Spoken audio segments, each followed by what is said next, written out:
आज वीरवार के दिन जैसा कि पिछले ही वीरवार को विधायक ज्ञानचंद गुप्ता ने मीडिया से बातचीत करते हुए बताया कि हम हर वीरवार को एक जनता दरबार जो कि दोपहर 1 बजे से 4 बजे तक लगाकर जनता की जन समस्याओं व व्यक्तिगत समस्याओं को सुनेंगे और उन्हें मदद करने का हर संभव प्रयास करेंगे। इसी कड़ी में आज के दिन एक बार फिर लगाया गया विधायक के द्वारा जनता दरबार। तो आइए सुनते हैं आज के जनता दरबार में कुल कितनी फरियादी पहुंचे और किन किन समस्याओं से लोग परेशान। तो वहीं सबसे बड़ी एक मदद की गुहार लगाई गई एक परिवार द्वारा, उनके बच्चे का ऑपरेशन होना है और करीबन 9 से 10 लाख रुपए का इलाज में कमी आ रही है। पड़ रहे पैसे की कमी को लेकर विधायक ने मदद का विश्वास दिलाया और मदद के लिए आगे अस्पताल या स्वास्थ्य विभाग से कई अधिकारियों से संपर्क साधा। और आइए सुनते हैं इस पूरे मामले पर उनका क्या कहना है। अध्यक्ष जी, आप दोबारा से जनता दरबार लगाया है, तो कितनी शिकायतें हैं यहाँ पे? देखिए, दोबारा नहीं है, ये हमारा रूटीन का है। पहले कोविड के कारण बंद हो गया था। आपको याद होगा, पहले हमने 3 जनता दरबार अलग अलग जगह के ऊपर लगाए थे। पहला जनता दरबार लगाया था सेक्टर 26 के अंदर, फिर हमने जनता दरबार बरवाला में लगाया था, फिर उसके बाद जनता दरबार मनसा देवी में। ये हम जनता के दरबार में पेश होकर के उनकी शिकायतें सुनते हैं। ये जनता का दरबार है। और आज जो ये है, ये अभी क्योंकि कोविड के बाद ये सोशल डिस्टेंसिंग की वजह से वो बंद किया था। अब कुछ थोड़ा सा नॉर्मल हुआ है, लेकिन हमारी फिर भी ये इंस्ट्रक्शन रहती है कि भी जो मास्क है वो डाल करके ही यहाँ पर कोई लोग जो भी बैठे हैं वो आए। तो उस दृष्टि से आज यहाँ पर सुबह 11 बजे से बहुत सारे लोग अपनी अपनी समस्या लेकर के यहाँ पर आए हैं। सबसे पहले तो जो अपनी मंडी वाले जो लोग हैं, लगभग 100-150 के करीब आए थे। उन्होंने मांग की है कि अपनी मंडी दोबारा से शुरू की जाए, क्योंकि इसमें भी अपनी मंडी शुरू करने में भी कोविड का जो ख्याल रखना बड़ा आवश्यक है। और दूसरा, अपनी मंडी के अंदर जो एग्रीकल्चर मार्केटिंग बोर्ड है उसकी इंस्ट्रक्शंस हैं कि केवल जो किसान है, प्रोड्यूसर है, वो अपना माल लेकर के आए और सीधा वो ग्राहक तक लेकर के जाए। मैंने आज उनसे कहा है कि भी आप एक लिखित रूप में दीजिए कि एक तो वहाँ सब्जी के अलावा, फ्रूट के अलावा कोई और रेडी ना लगे, ताकि जो सब्ज़ी बेचने वाले किसान लोग हैं उनको सुविधा रहे। तो उसके ऊपर उन्होंने एप्लीकेशन दिया है, उसके ऊपर विचार कर रहे हैं कि शुरू करना है या नहीं करना है या कब करना है, इसके ऊपर विचार करेंगे। उसके पश्चात कुछ बतौड़ गांव के लोगों, सरपंच वगैरह आए थे वहाँ पर। उनकी ज़मीन को लेकर के, जो शामला ज़मीन है उसके ऊपर जो उन्होंने फसल बीजी है, उसको फसल को कि उसके ऊपर कोई कटाई ना हो या सरकार कोई कार्रवाई ना करे। हमने उनको कहा है कि नियमानुसार जो भी सरकार की इंस्ट्रक्शंस हैं उनको फॉलो करेंगे। इसके अलावा बरवाला से हमारे सरपंच 2 ट्यूबवेल जो हैं वो काफ़ी देर से पेंडिंग पड़े थे। उनका इलेक्ट्रिक कनेक्शन भी लगभग 15-20 दिन से हुआ है, लेकिन आज एक्शन ने कहा कि शाम तक वो ट्यूबवेल कनेक्शन जो है वो चालू हो जाएंगे। और इसके अलावा बहुत सारे केसेस व्यक्तिगत हैं। अभी ये जो माजरी के अंदर कोई रास्ते की समस्या को लेकर जो ग्रीवेंसेस कमेटी के अंदर एक कमेटी फार्म की गई थी, उस विषय को लेकर के दोनों पक्ष के लोग आए थे। एक जो जिनकी आपस के अंदर लड़ाई है वो दोनों पक्ष आए थे, और मैंने कहा कि जो ग्रीवेंसेस कमेटी के अंदर कमेटी फार्म हुई है वो सब अपना पक्ष उसके अंदर रखें। इसके अलावा जो व्यक्तिगत कुछ नौकरियों को लेकर के आज अनएम्प्लॉयमेंट बहुत है।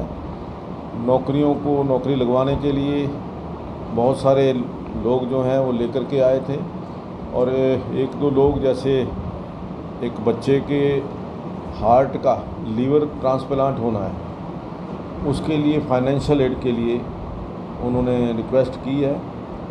14 तारीख को उसका वो चेन्नई में ऑपरेशन है, उसके लिए भी जो 11 लाख रुपए तो उन्होंने बताया कि हो गए हैं। कुछ प्रावधान वो मैंने जो प्रभजोत सिंह जी हैं NHM के NHM NHM के जो डायरेक्टर हैं उनसे कहा है कि भी वो कुछ जो मैक्सिमम सरकार की तरफ से हेल्प हो सकती है वो करें। हाँ, टोटल 20 लाख का खर्चा है। तो इसी प्रकार से अन्य छोटी छोटी समस्याओं को लेकर के काफ़ी लोग आए हैं। ये हमारा रेगुलर रूटीन रहने वाला है कि हर वीरवार को 11 बजे से लगभग 2 बजे तक, जब तक ये सभी का समाधान नहीं हो जाता तब तक हम यहाँ बैठ कर के समस्याएँ रेगुलर सुनेंगे। अध्यक्ष जी, वो जो पुल बन रहा था सेक्टर 19 में, जो ROB और RUB दोनों काम शुरू हुआ था, दोबारा फिर काम रुक गया है। ऐसा है जी, उन्होंने एक डेडलाइन दी है, अगर दिवाली तक वो नहीं बनता तो उसके ऊपर कार्रवाई करेंगे। सर, वहाँ पर जब RUB की बात करी जाती है तो ठेकेदार इसको कहते हैं कि जो वन विभाग की तरफ से और बिजली विभाग की तरफ से दिक्कत जो हमें काम रुका हुआ है, वो ना तो पेड़ काटे जा रहे हैं, ना ही यहाँ से खंभे हटाए जा रहे हैं, इसकी वजह से काम में दिक्कत आ रही है। देखिए, जो उनकी तरफ से कोई शिकायत है, अभी तक मेरे पास कोई उनकी जानकारी नहीं है, लेकिन जहाँ तक बिजली विभाग का है, उन्होंने बिजली की जो केबल डालनी है, वो जो लाइनें हैं, जो तारें हैं, उनको रिमूव करके नीचे ट्रेंच वहाँ बन चुकी है। ट्रेंच के अंदर सिर्फ केबल ले करने की बात है। आज बिजली के सभी बड़े अधिकारियों की बैठक अभी 3 बजे मैंने PWD रेस्ट हाउस के अंदर बुलाई हुई है, और उसके अंदर जो बिजली की सभी समस्याएं हैं उनके बारे में आज उनसे चर्चा करेंगे। ये जो आपने बताया, ये भी एक विषय उसका है कि भी वहाँ जो भी बिजली का काम होने वाला है वो तुरंत हो। तो समस्या कोरोना काल के दौरान कुछ हॉस्पिटल्स ने ओवर चार्जिंग की बात की थी, और आपने भी कहा था वेट एंड वॉच, उसको लेकर CMO पर गाज गिरती है, तो क्या हॉस्पिटल्स में कोई कार्रवाई हुई है? देखिए, ये नहीं आप कह सकते कि उसको लेकर CMO के ऊपर गाज गिरी है, ये वो विषय अलग है, ये विषय अलग है। और जहाँ तक कार्रवाई का सवाल है, 22 लाख रुपया हमने जो पीड़ित पेशेंट थे उनको वापस कराया।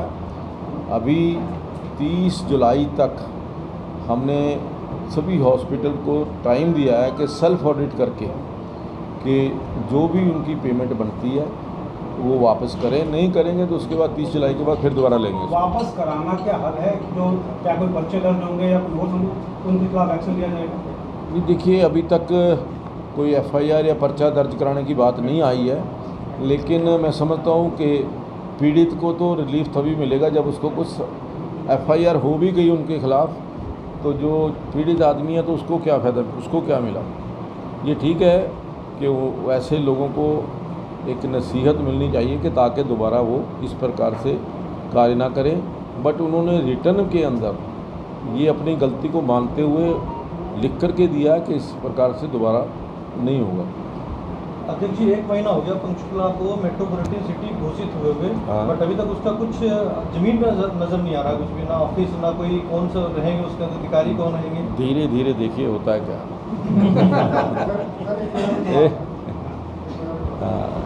अभी 1 हफ्ते 10 दिन के अंदर CEO जो है उसके नियुक्त होने जा रहे हैं। सर, एक सेक्टर 19 पंचकुला जो मीट मार्केट होगी, सर इंडस्ट्रियल एरिया फेज़ 1 से कनेक्टेड है, वहाँ पे रोड का आपने शायद उद्घाटन भी, मतलब इनॉग्रेशन भी की थी, लेकिन अभी तक रोड वो बना नहीं और बारिश से शुरू होने वाली है। सर, खड्डे बहुत बड़े बड़े हैं उस रोड पर। मुझे लगता है कि वो काम 3 दिन 4 दिन के अंदर शुरू हो जाएगा। कल ही मेरी बात हुई है वहाँ के एक्शन से, और वहाँ पर जो रोड है वो कंक्रीट की बननी है, बिचुमन की नहीं बननी। वो एरिया जो, क्योंकि तो पानी वहाँ पर खड़ा होता है, इसलिए कंक्रीट का वहाँ पर काम शुरू होने वाला। कल ही बात मेरी हुई है। ठीक है।